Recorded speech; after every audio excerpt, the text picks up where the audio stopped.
Good morning guys. এই দেখো আমরা কালকের ভিডিওতে দেখাচ্ছিলাম পায়েল মলে আমরা কি কি করেছি।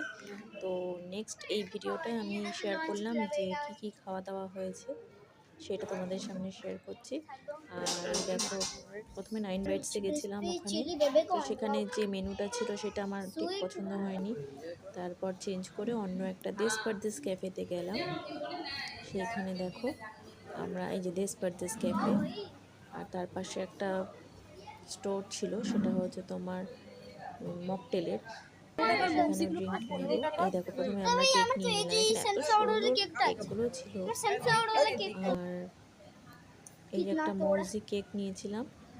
তারপর এই নেক্সট একটা ডেয়ারি মিল্ক বলছে, ওই মিল্কি বারের যে এই যে স্ট্রবেরি ফ্লেভার, যেটা খুব ভালো। আর এই দেখো এখানে হোমমেড একটা কেক পেয়েছিলাম, মাফিন ওপর ডিজাইন করা ছিল, এটা খেতেও আমার খুব ভালো লেগেছে। আর এই তারপর দেখো মজিতো নিয়ে নিয়েছিলাম এখানে, এই ব্লু লেমন মজিতোটা খুব ভালো ছিল। আর তারপরে দেখাচ্ছি কি কি খেলাম। এই দেখো ইডলি, আমার ছেলে ইডলি খেতে ভালোবাসে, তো ইডলি নিয়ে বসে পড়েছে, দেখতে পাচ্ছ। আর তারপরে এক প্লেট চিকেন মোমো, এটা ছিল ভেজ মোমো। আর ওই যে আমার শ্বশুর খাচ্ছে ওটা চিকেন মোমো। এই দেখো চিলি চিকেনও খেয়েছিলাম আমরা, 2 প্লেট চিলি চিকেন বলা হয়েছিল, আর যে আরেক প্লেট চিলি চিকেন।